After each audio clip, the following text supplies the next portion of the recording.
El aroma del aceite de oliva refrito y el azahar tempranero flotaban en el aire cálido de Triana cuando Elena Ndur Sánchez empujó la desvencijada puerta de casa Carmen. Dentro, el bullicio matutino del mercado se transformaba en el chisporroteo familiar de la cocina. Elena, una mujer negra imponente, con la herencia senegalesa de su padre orgullosamente reflejada en sus facciones y la obesidad que la sociedad se empeñaba en señalar antes que su talento, ajustó el pañuelo de vibrantes motivos africanos que sujetaba su espeso cabello afro. Saludó con un gesto a los parroquianos que ya apuraban su café y su tostada con manteca colorá, captando de soslayo, como siempre, alguna mirada que se detenía más en su figura que en la promesa de la pizarra donde Carmen, su mentora, ya había anotado el plato del día. Albóndigas de choco en salsa de tomate y hierbabuena, con un secreto de Elena. «Buenos días, mi arma», saludó Carmen, una mujer menuda pero con la energía de un torbellino, mientras apilaba platos limpios.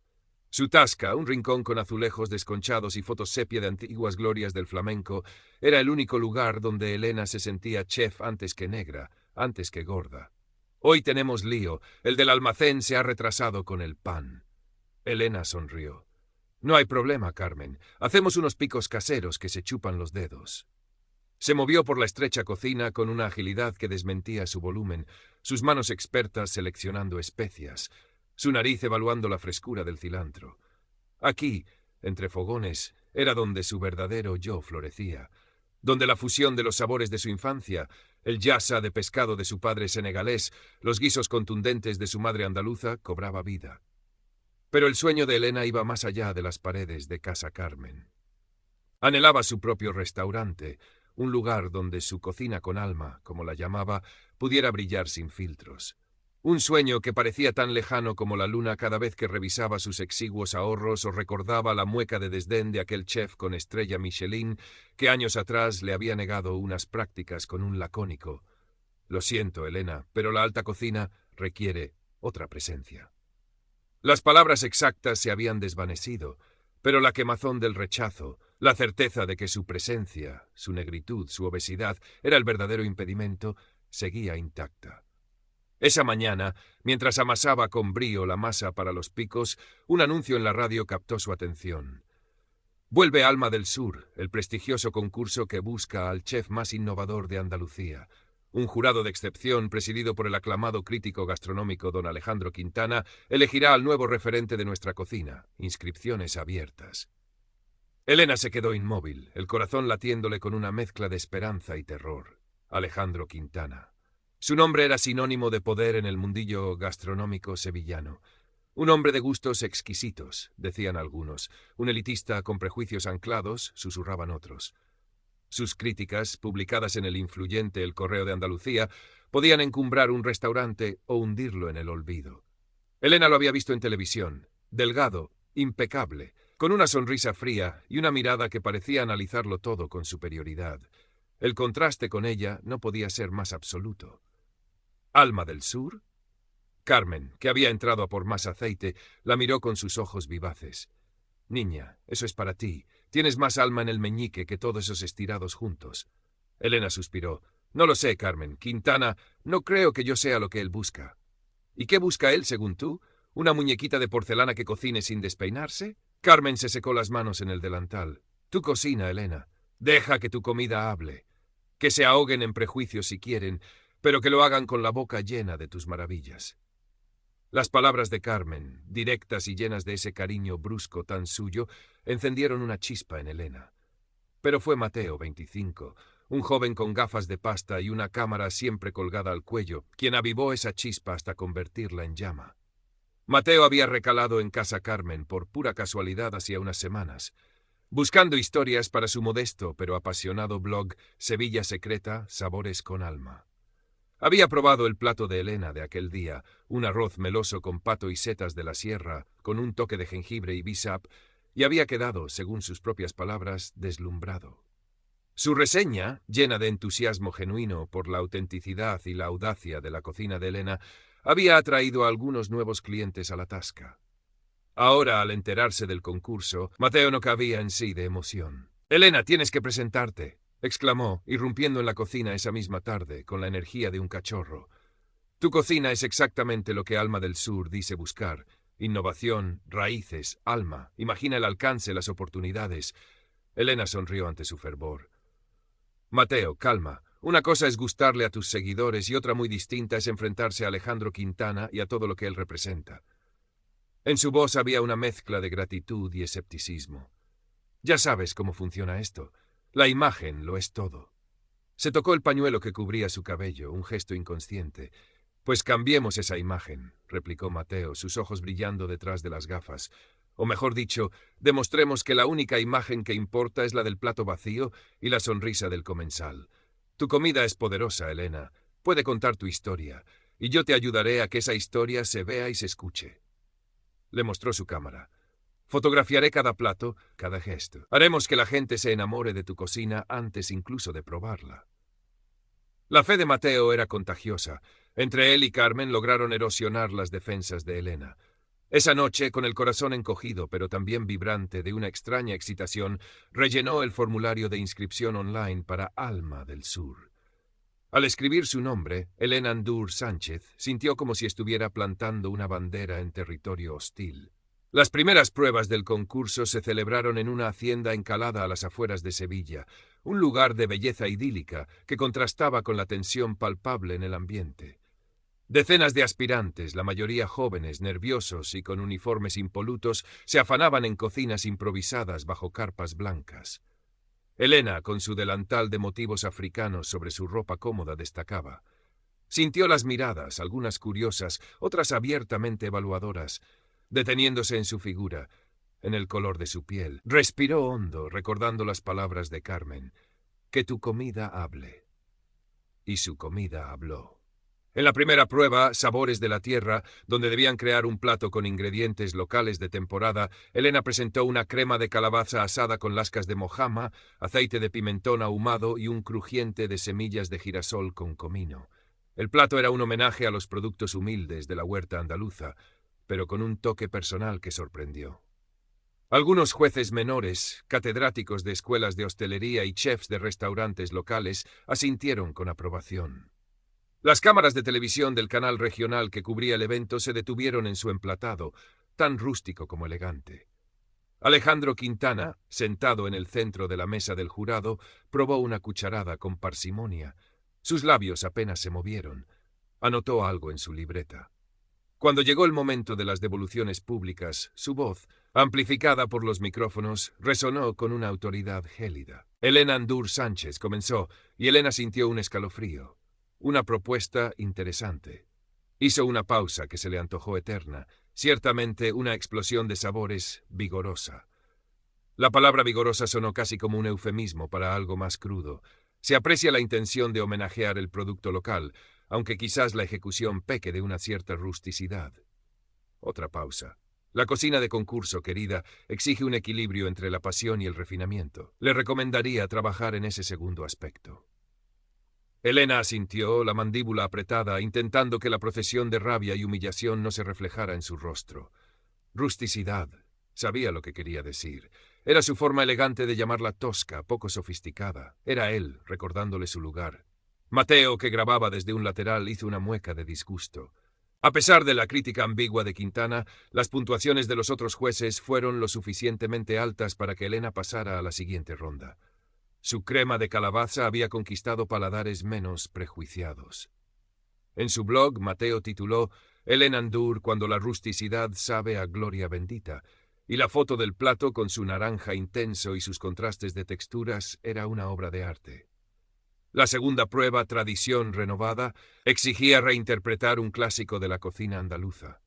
Elena eligió el menudo, callos, un plato que su madre bordaba y que ella adoraba. Decidió arriesgar. En lugar del guiso tradicional, creó unos delicados buñuelos de menudo con espuma de hierbabuena y velo de pimentón de la Vera. Era una deconstrucción audaz, que mantenía la esencia del sabor, pero lo presentaba de una forma completamente nueva. Quintana probó el buñuelo con la punta de un tenedor de plata. Masticó lentamente, su expresión indescifrable. Cuando habló, su tono fue aún más cortante. Señorita Ndur, dijo arrastrando ligeramente las palabras, la audacia es una cualidad admirable en un joven cocinero. La irreverencia, sin embargo, no tanto. Sus ojos fríos se clavaron en Elena. El menudo es un pilar de nuestra herencia gastronómica. Convertirlo en esto, señaló el buñuelo con un gesto vago de la mano, me parece, cuando menos, una frivolidad. Una búsqueda de efectismo que olvida lo esencial, el respeto por el legado. Mientras tanto, alabó con grandilocuencia las manitas de cerdo a la sevillana con reducción de Pedro Ximénez, de Sofía Vélez, una joven chef rubia, delgada y con un apellido que resonaba en los círculos sociales de la ciudad. Sofía, que había estudiado en una prestigiosa escuela de cocina en París, era la clara protegida de Quintana.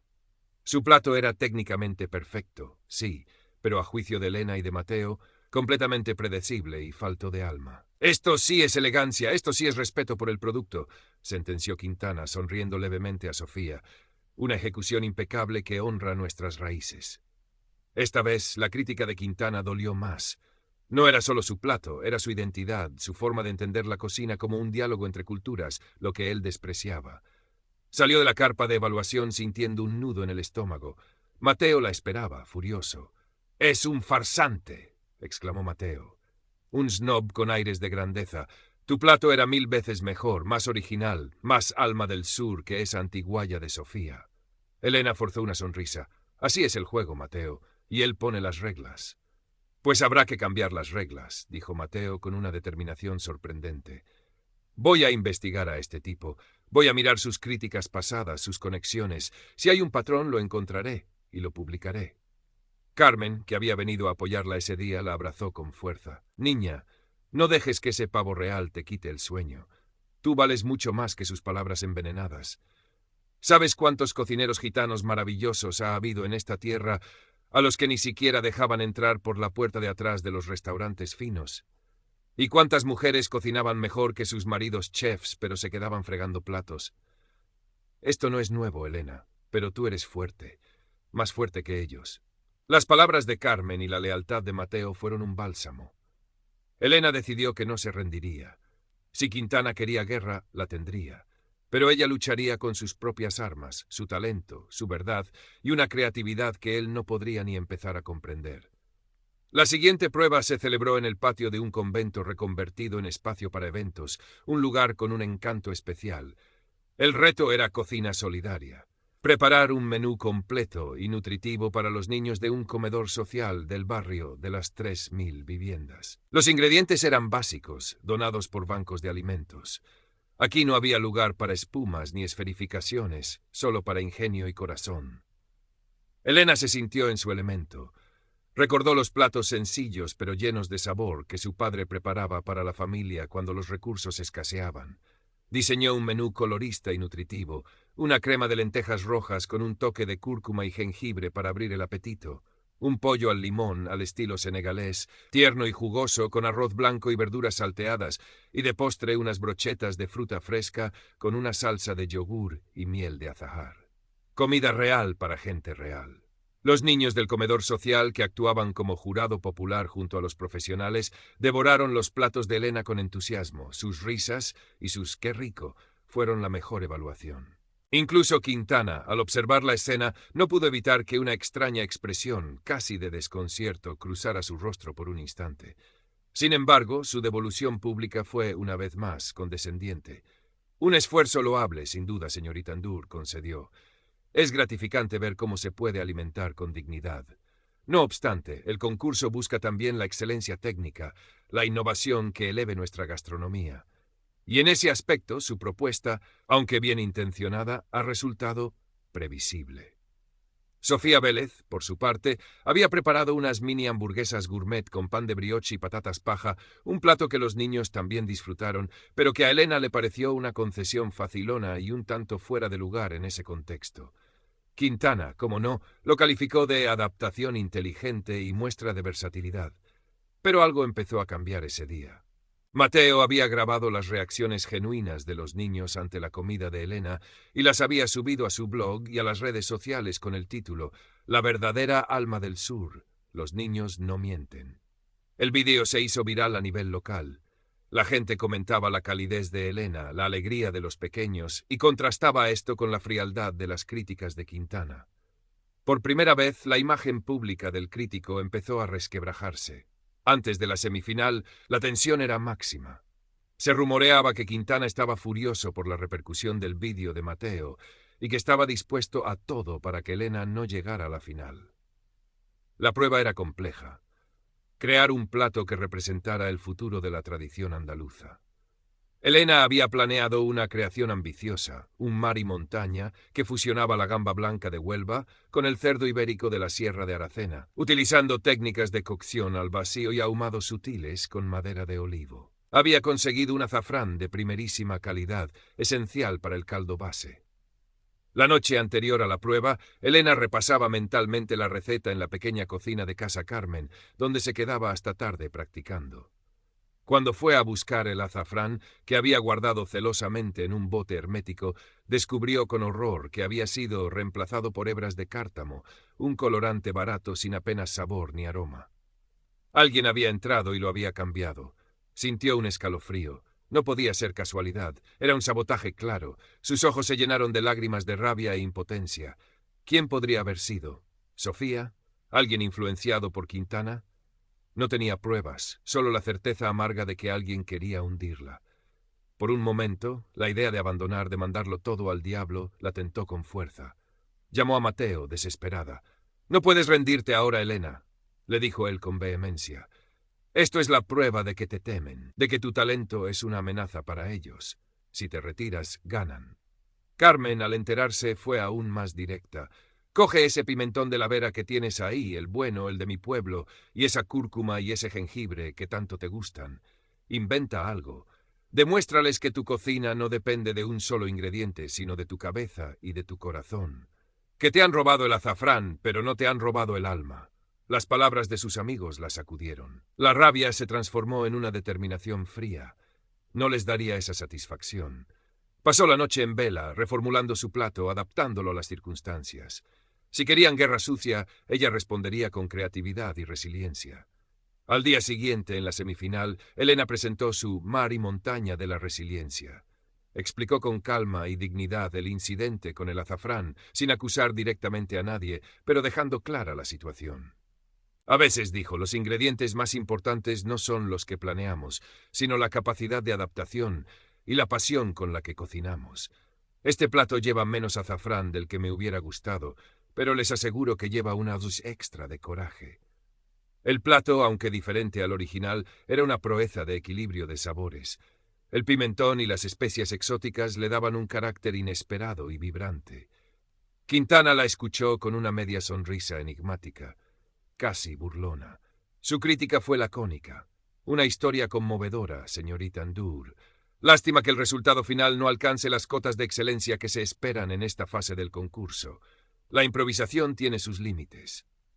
A pesar de sus palabras, la historia del sabotaje y la entereza de Elena se filtraron.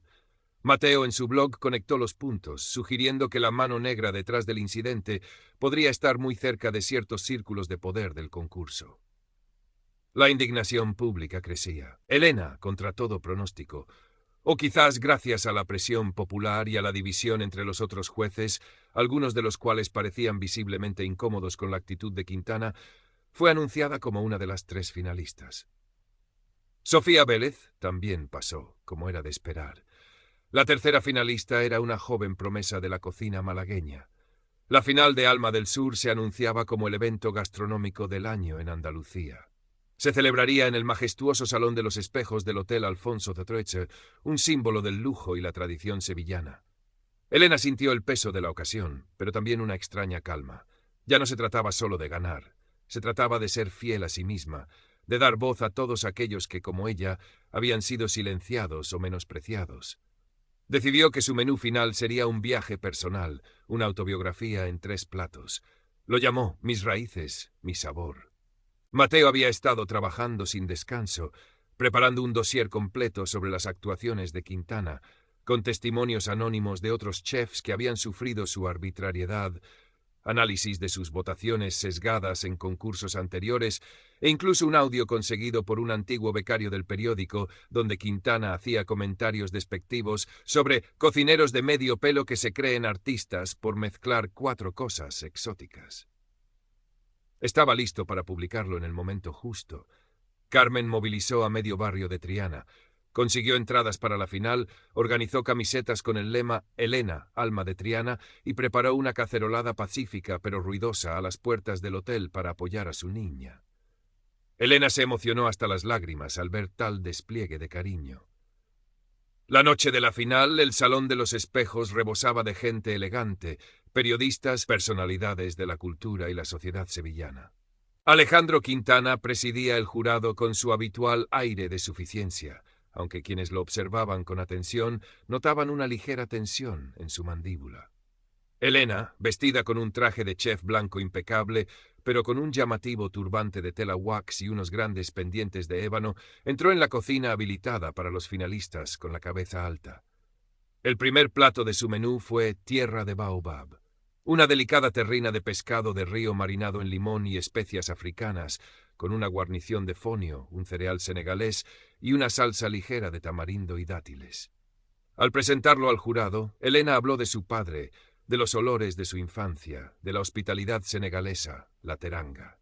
Este plato, dijo, es el eco de una tierra lejana que también es mía. Quintana la escuchó con los brazos cruzados, probó una pequeña porción y no hizo ningún comentario visible.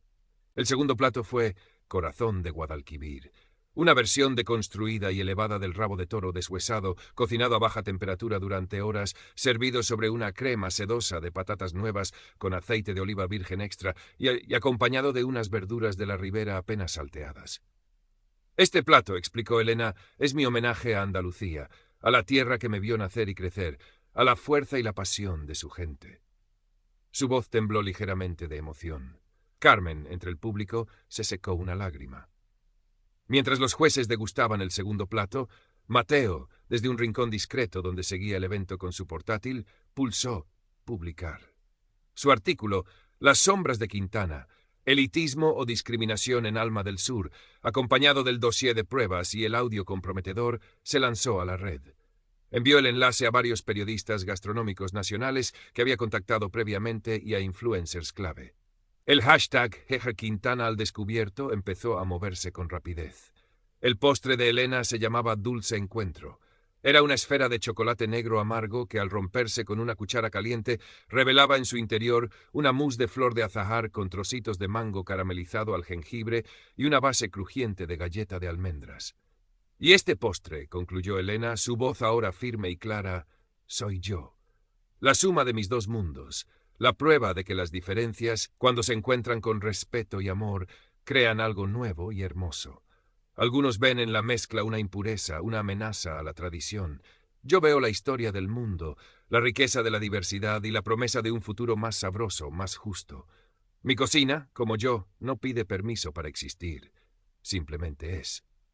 Hubo un silencio denso en el Salón de los Espejos, seguido de una oleada de aplausos que comenzó en la zona del público y se extendió, contagiando incluso a algunos de los miembros del jurado más jóvenes. Elena sintió que las rodillas le temblaban, pero se mantuvo erguida.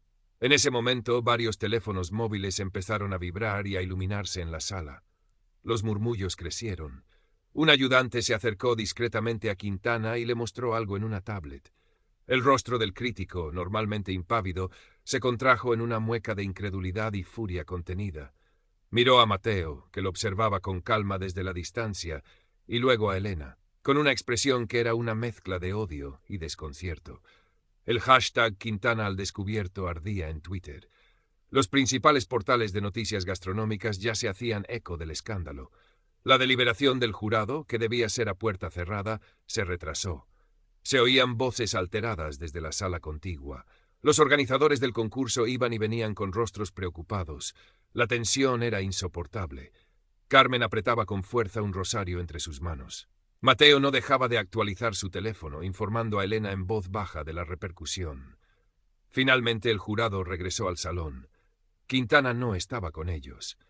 Un portavoz de la organización, con el rostro pálido, tomó la palabra.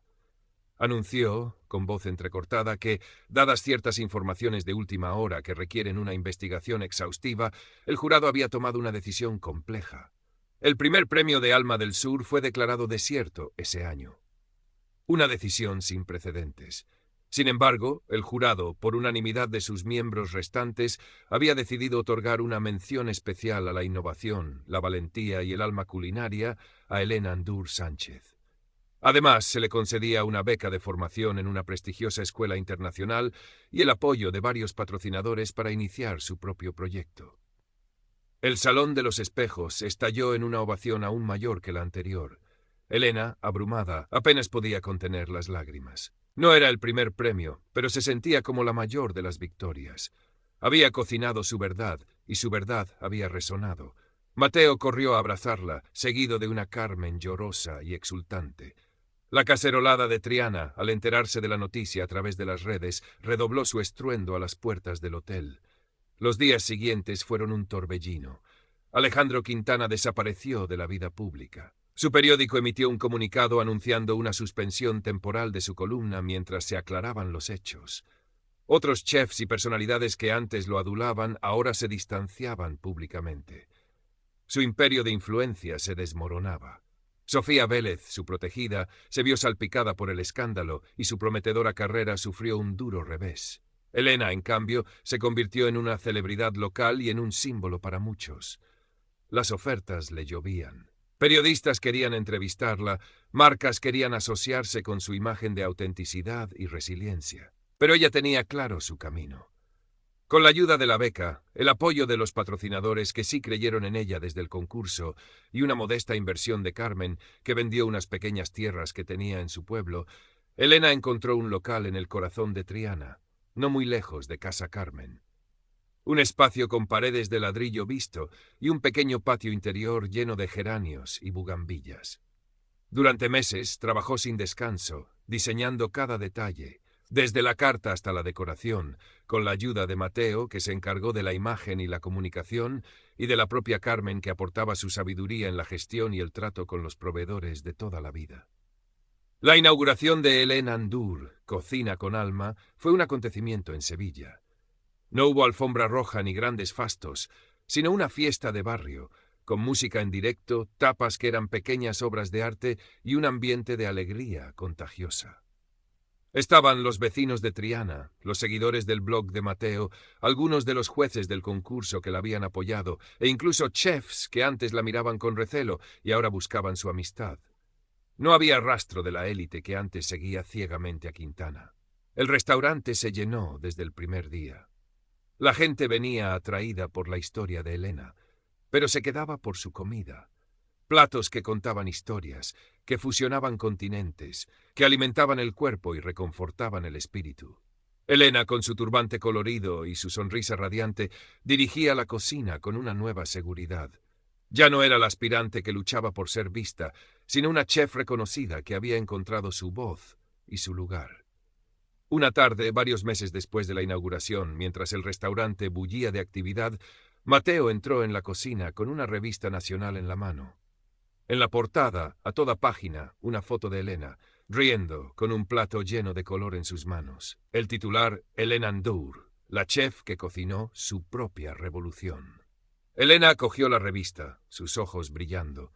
En una de las páginas interiores había una pequeña reseña de un nuevo crítico gastronómico, joven y con una visión más abierta, que calificaba su restaurante como una joya imprescindible, un soplo de aire fresco y auténtico en el panorama culinario español. No había mención a su peso ni al color de su piel, solo elogios a su talento. Carmen, que observaba la escena desde el umbral de la cocina, se acercó y le puso una mano en el hombro. «Te lo dije, mi alma», susurró. «Tu comida habla. Y ahora, por fin, parece que algunos están aprendiendo a escuchar de verdad». Elena miró a su alrededor, su cocina, su equipo trabajando con armonía, el murmullo feliz de los comensales en el salón. Recordó el largo camino recorrido, las puertas cerradas, las palabras hirientes, la soledad del prejuicio. Pero también recordó la lealtad de Carmen, el entusiasmo de Mateo, el apoyo de su comunidad. Sabía que la lucha contra la discriminación no había terminado, ni en el mundo ni a veces dentro de su propio corazón. Siempre habría nuevos Quintanas, nuevas barreras. Pero ahora era diferente. Ahora sabía que no estaba sola, y sobre todo sabía que su valor no dependía de la aprobación de nadie, sino de la verdad de su arte y la fuerza de su espíritu. Cogió su cuchara de chef, La que le había regalado su padre hacía tantos años, una sencilla cuchara de madera de mango gastado. Olía a especias lejanas y a guisos caseros. Sonrió. Aún quedaban muchos platos por crear, muchas historias por contar. Y ella estaba lista. Lista para seguir cocinando, para seguir luchando, para seguir siendo simplemente Elena Andour Sánchez, la chef con alma de Triana. Su restaurante no era solo un negocio. Era un faro, un testimonio de que el sabor, la belleza y el talento no entienden de tallas, ni de colores, ni de prejuicios. Y ese, pensó, era el plato más delicioso de todos. El éxito de Elena Andour, Cocina con Alma, no fue flor de un día. Se consolidó como uno de los destinos gastronómicos más interesantes de Sevilla, atrayendo tanto a locales como a turistas curiosos por probar esa fusión única que la caracterizaba. Elena se mantuvo fiel a sus principios. Ingredientes de calidad, respeto por el producto, creatividad sin estridencias y un ambiente cálido e inclusivo. Amplió su equipo dando oportunidades a jóvenes cocineros y camareros de diversos orígenes, muchos de los cuales también habían sentido el aguijón de la discriminación en sus propias carnes. Su cocina se convirtió en un pequeño laboratorio de inclusión. Mateo continuó siendo su aliado. Su blog creció en popularidad, convirtiéndose en una referencia para aquellos que buscaban una gastronomía con trasfondo, con historia. Juntos organizaron talleres de cocina para niños en riesgo de exclusión social, enseñándoles no solo a cocinar, sino también a valorar la diversidad cultural a través de la comida. Elena descubrió una nueva pasión en la enseñanza, en compartir su legado. Quintana, por su parte, intentó un tímido regreso a la escena pública unos meses después, con una nueva columna en una revista online de menor difusión. Sus críticas eran más comedidas, casi temerosas. Pero el daño a su credibilidad era irreparable. El público no olvidaba. Cada vez que publicaba algo, los comentarios en redes sociales le recordaban su pasado, a menudo con el hashtag Quintana al descubierto o con memes que lo ridiculizaban. Se convirtió en una sombra de lo que fue, un recordatorio de que el poder basado en el prejuicio es frágil ante la verdad expuesta. Un día, un año después de la final de Alma del Sur, Elena recibió una carta. Era de Sofía Vélez, la antigua protegida de Quintana. En ella, Sofía le pedía disculpas, de forma algo torpe pero aparentemente sincera, por su pasividad y por haberse beneficiado del favoritismo del crítico. Confesaba que la experiencia la había hecho reflexionar y que estaba intentando encontrar su propio camino en la cocina, lejos de las influencias tóxicas. Elena leyó la carta con una mezcla de sorpresa y una pizca de compasión. Decidió no responder. Cada cual debía recorrer su propio camino de aprendizaje. El restaurante de Elena no solo era un lugar para comer, sino un espacio de encuentro. Las paredes se adornaron con obras de artistas locales, muchos de ellos amigos de Lucía, la grafitera que la había apoyado en los inicios y que ahora exponía allí sus lienzos llenos de color. Se organizaban pequeñas actuaciones de flamenco, lecturas de poesía, charlas sobre cultura africana. Era un hervidero de vida que reflejaba el espíritu de su dueña.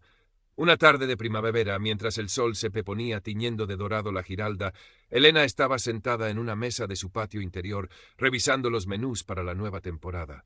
Carmen se sentó a su lado con 2 copas de manzanilla fresca. «Brindemos, mi alma», dijo Carmen, alzando su copa. «¿Por qué brindamos hoy, Carmen?», preguntó Elena, sonriendo. «Porque sí, porque estamos aquí. Porque esa niña que llegó a mi cocina con los ojos llenos de sueños y el corazón un poquito roto, hoy es una mujeraza que le ha enseñado a esta ciudad que el sabor no tiene medida». Carmen la miró con orgullo. «Y porque, a pesar de todo, sigues siendo tú misma, con los pies en la tierra y las manos en la masa». Elena chocó su copa con la de Carmen. El tintineo se mezcló con las risas de los clientes y el rasgueo lejano de una guitarra. Miró las paredes de su restaurante, las caras sonrientes de su equipo, el vibrante crisol de gente que había encontrado allí un refugio, un lugar donde ser simplemente ellos mismos. Ya no sentía la necesidad constante de demostrar nada. El reconocimiento había llegado, no como un regalo, sino como el fruto de su talento, su trabajo y su inquebrantable fe en sí misma. La discriminación no había desaparecido del mundo, por supuesto. Seguía ahí, agazapada en miradas, en comentarios, en puertas que se cerraban. Pero Elena había aprendido a mirarla de frente, a no dejar que definiera quién era ni hasta dónde podía llegar. Cogió su pequeño amuleto, la concha de cauri de su padre, que siempre llevaba en el bolsillo del delantal. Lo apretó con fuerza. El camino había sido duro, pero cada paso, cada lágrima, cada plato cocinado con rabia o con alegría había merecido la pena. Había encontrado su voz, su lugar, su alma del sur particular, una que era tan africana como andaluza, tan fuerte como vulnerable, tan grande como su corazón. Y eso, concluyó, mientras el último rayo de sol se despedía de Sevilla, era la receta más perfecta de todas. La historia de Elena Andur Sánchez se convirtió en una pequeña leyenda en los círculos gastronómicos y en los barrios de Sevilla, no por haber ganado un concurso, sino por haber desafiado un sistema. Su restaurante siguió prosperando, no solo como negocio, sino como un espacio vivo, un punto de encuentro cultural. Elena, aunque seguía siendo una persona reservada en su vida privada, aceptó participar en algunas iniciativas para promover la diversidad en la gastronomía y para mentorizar a jóvenes talentos que enfrentaban barreras similares a las que ella había superado. Un día recibió una invitación inesperada. Alejandro Quintana solicitaba una reunión con ella. Había pasado más de un año desde su caída en desgracia. Los rumores decían que vivía de forma más modesta, alejado de los focos, escribiendo quizás unas memorias que nadie publicaría. Elena dudó. ¿Qué podría querer? ¿Una disculpa tardía? ¿Intentar alguna extraña forma de redención a través de ella? Consultó con Carmen y Mateo. Carmen, pragmática como siempre, dijo: si no te va a aportar nada bueno, ¿para qué remover el pasado? Pero si sientes curiosidad, ve, escúchalo. Pero no dejes que te enrede otra vez. Mateo fue más cauto. Ten cuidado, Elena. Hay gente que no cambia nunca. Finalmente, Elena decidió aceptar, pero en sus propios términos, en su restaurante durante una tarde tranquila antes de que abrieran al público. Quería estar en su territorio, en su espacio de poder. Quintana llegó puntual, visiblemente envejecido. Su impecable traje de antaño había sido reemplazado por una chaqueta algo desgastada. Su delgadez ya no parecía elegante, sino frágil. Se sentó frente a Elena en una de las mesas del patio bajo la sombra de un limonero. Hubo un silencio incómodo. Quintana lo rompió. «Gracias por recibirme, Elena», dijo con una voz más queda de lo que ella recordaba. «He tenido mucho tiempo para pensar». Elena lo observó, sin decir nada, esperando. Quería decirle que lo que usted hizo, carraspeó. Fue notable, su cocina, su perseverancia. Parecía costarle encontrar las palabras. Yo estaba equivocado, ciego a muchas cosas. No era la disculpa directa que quizás algunos hubieran esperado, pero en su tono había una nota de genuino reconocimiento, quizás incluso de derrota. El mundo de la gastronomía, el mundo en general, está cambiando, señor Quintana, dijo Elena con calma. Y es bueno que así sea. Hay espacio para todos los talentos, para todas las historias, para todos los sabores, no solo para los que encajan en un molde. Quintana asintió lentamente. Usted me enseñó eso, a la fuerza, pero me lo enseñó. Se levantó. No le quitaré más tiempo, solo quería que lo supiera. Hizo un leve gesto con la cabeza y se marchó, dejando a Elena sola con sus pensamientos y el aroma de las hierbas frescas que crecían en las macetas del patio. No sintió triunfo, ni rencor. Quizás una leve melancolía por el tiempo perdido, por el talento desperdiciado, el de él en mantener sus prejuicios, el de tantos otros por haber sido víctimas de ellos. Pero sobre todo, sintió una profunda sensación de paz. La batalla más dura, la que había librado contra la invisibilidad y el menosprecio, estaba ganada. Y así, Elena Andur Sánchez continuó su camino, con la cabeza alta y el corazón lleno de sabores, siendo un faro de autenticidad en una Sevilla que, gracias a mujeres como ella, aprendía cada día un poco más sobre la verdadera alma del sur, un alma mestiza, diversa y extraordinariamente deliciosa. Su cocina no era solo comida, era un acto de amor, de resistencia y de celebración de la vida en toda su imperfecta y maravillosa complejidad.